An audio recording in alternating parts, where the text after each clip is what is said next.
And they wanted God to bless that. When the Philistines were fighting the Israelites, Hophni and Phinehas mounted the Ark of the Covenant on their shoulders. And they began to march it out on the battlefield. And everybody began to scream. Everybody began to rejoice. Everybody began to shout. But be ye not deceived. God is not mocked. You can't fool God. Praise can't just be an outward thing. It must be an inward thing.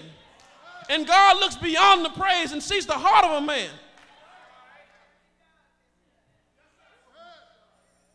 Just as soon as they brought the ark out there, the Philistines got stronger. The Philistines began to prevail against them.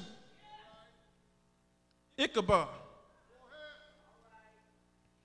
The first thing I want to talk about how to avoid getting into an Ichabod experience, or if you're in an Ichabod experience, how to get out of an Ichabod experience, is to first check your faith. The Apostle Paul writes in Hebrews 11 that it's impossible to please God without faith. So if God is displeased, one of the first things we need to check is our faith. Now, faith is twofold. Faith first deals with the inward faith, which is the belief in God. Do you believe in God? Do you believe that God is able?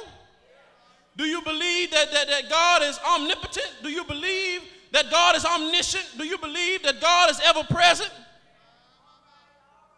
Do you believe in God? Do you believe that God is able to keep you? Do you believe that God is able to sustain you? That's the easy part of faith. But do you believe that God has created a law, one law, and it was placed on the inside of the Ark of the Covenant? If they'd have took some time to open up the Ark of the Covenant and look at the inside of the covenant, God put his laws on and called them the 10 Commandments. Do you believe that those who obey the law will be blessed, but those who disobey the law will be cursed? We can't just have faith in God to do the impossible and to do the invisible. We also must have faith in God to bless those that serve him and punish those that disobey him. Do you believe that God is going to do what he said? Do you believe that there's a heaven and a hell? Do you believe that the things that you do here on earth will determine whether or not you go to heaven or hell? There's easy faith and there's hard faith. And you got to have faith in God completely. But James brings another element to faith. The Apostle James writes that faith without works is dead. So you can believe all you want. But if your beliefs are not evident in your actions, then it makes you have no faith at all. It's dead. The Apostle James writes that it's dead. And I like how Paul and James coupled up to talk about faith. Paul writes that it's impossible to please God without faith. James writes that faith without works is dead. So you got to put them both together. Not only must we believe in God, but our belief in God must be evident in the way that we act.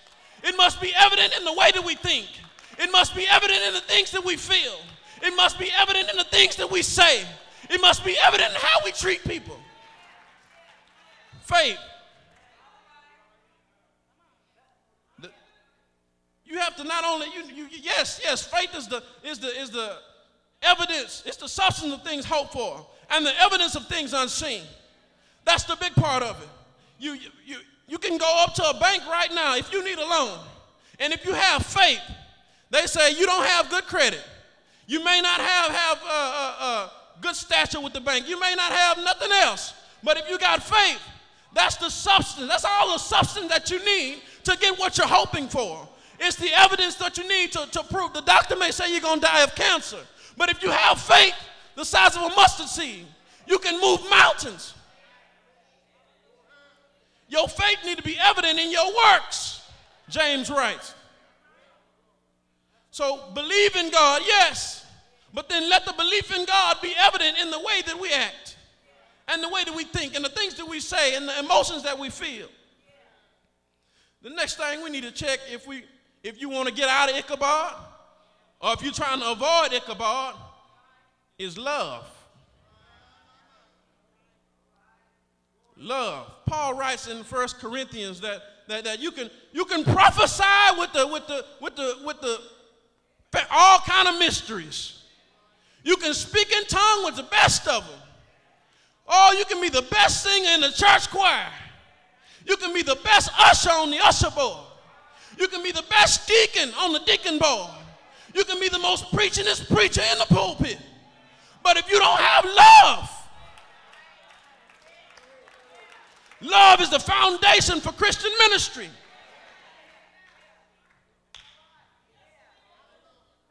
How can we serve God without serving love? How can you serve the people God without serving the people love? The Bible writes that God is love.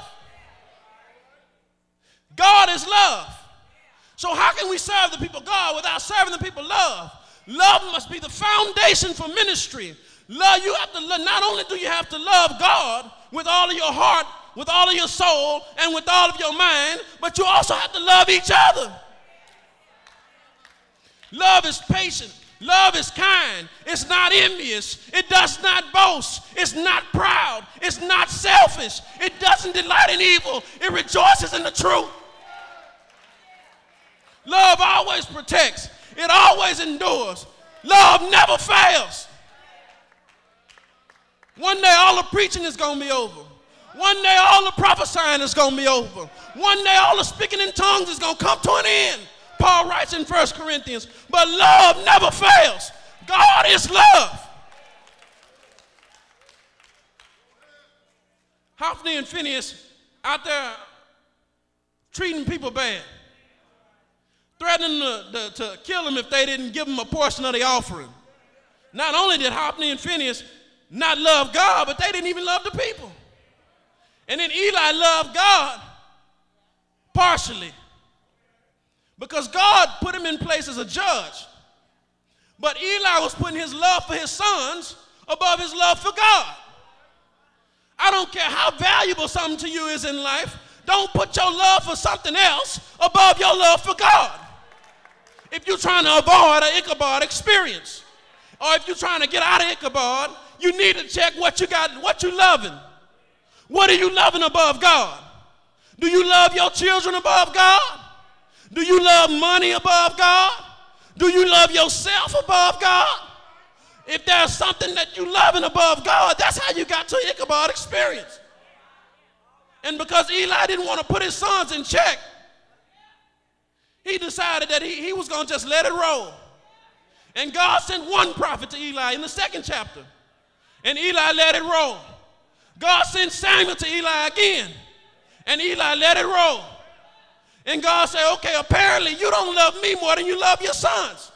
Because if you did, you'd rather take them jokers out than let the temple of God be destroyed.